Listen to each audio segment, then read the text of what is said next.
Bona tarda. Avui us presentarem el certamen literari que es fa cada any a l'Escola Maristes Valldemossa. Aquest 2025 celebrem ja la 18a edició d'aquest esdeveniment tan esperat. Se celebra cada any amb l'objectiu de fomentar la creativitat i la passió per l'escriptura entre alumnes, exalumnes i membres de l'escola. Però avui ens centrarem en la categoria de majors de 18, on aquest any hi ha hagut un total de 6 finalistes. Hem tingut l'oportunitat de reunir-nos amb la guanyadora del primer premi en la categoria de majors de 18 anys. El relat guanyador, anomenat Junts fem camí, tracta una carta plena de calidesa i suport incondicional. És el missatge que li agradaria que els seus fills es diguessin entre ells.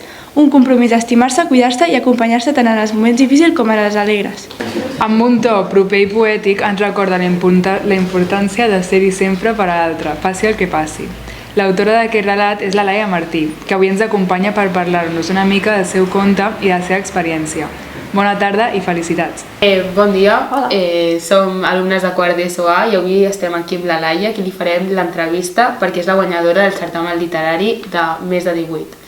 Bueno, primer de tot, vas escriure aquest relat pensant en algun concret? Realment jo pensava en els meus fills, però no una carta d'una mare als seus fills, sinó una carta d'un cap a l'altre. O sigui, que en Pau, una cosa que a mi m'agradaria que en Pau li digués a l'Abril i que l'Abril li pogués dir a en Pau. No sé si serà així, però és el que a mi m'hagués agradat que es diguessin l'un a l'altre. Creus que és més difícil oferir suport en els moments tristos o sabeu gaudir junts dels moments feliços? Clar, nosaltres els gaudim, però clar, darrerament és molt més fàcil compartir les alegries, ensenyar-les, demostrar-les al món obrir-te quan és algo bo i potser el dolent queda en un altre segon pla, queda una miqueta més darrere escules. I potser amb aquest relat vull ensenyar que ni tot és tan bo ni tan dolent, i potser hi ha una miqueta de barreja de totes dues coses. Per què vas decidir combinar aquests moments tristos amb els feliços? Perquè ells, quan siguin grans, si algun dia ho llegeixen o s'ho diuen l'un a l'altre, vegin que ni tots els moments seran tan bons ni tots seran tan dolents, que potser relativitzin les coses, que li donin la volta i que potser unes coses dolentes es converteixen en bones.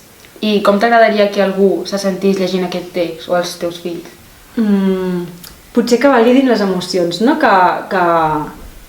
que si pensen en alguna cosa molt dolent, també ho poden compartir, i també pots dir un compte amb mi en un moment dolent, i no sempre en alguna cosa només bo, perquè el bo és molt fàcil trobar gent que tens al voltant, però el dolent és quan potser falta tenir algú que et digui escolta, estàs bé, ha passat alguna cosa. I tens alguna experiència personal on vas haver d'acompanyar algú o et van acompanyar a tu?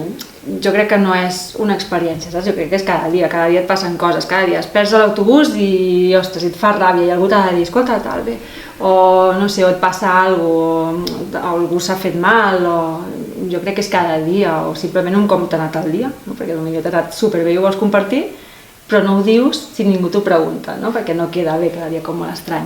O sigui, jo crec que l'experiència és cada dia en tens 50. La frase compta amb mi i fem junts aquest bon camí resumeix molt bé l'essència d'aquest text. Creus que a vegades oblidem de dir aquestes paraules? Sempre. El t'estimo, el t'ajudo, no sé, el t'aprecio, és igual el que sigui, o estic enfadada amb tu, potser també, i has de poder dir-ho i ja està, i no passa res. I jo crec que cada dia podríem dir el compte amb mi o fem junts el camí, també moltes vegades, és que no.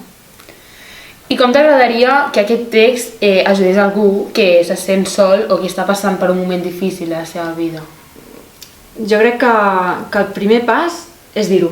És que si no ho dius no et poden ajudar. Llavors hi ha molta gent que de vegades pensa, ostres, ningú ha vingut a dir-me què em passava, o ningú, que potser no ho saben, potser no ets transparent, no ets tan mirall i no ho saben, digue-ho, el bo i el dolent, ho dius i llavors potser vindran, si no, no esperis a ningú. Doncs bueno, fins aquí, moltes gràcies. Gràcies a vosaltres. Un any més, el certamen literari de Valldemossa ha demostrat que la creativitat i la literatura segueixen ben vives dins i fora de les aules. I des d'aquí volem felicitar no només els guanyadors i guanyadores, sinó a totes les persones que hi han participat. Ha locutat Laia Castro, Olivia Sánchez, Joana Rodon i Jan Alsina. Estil directe, Maristes Valldemossa, Mataró. Moltes gràcies i fins la propera.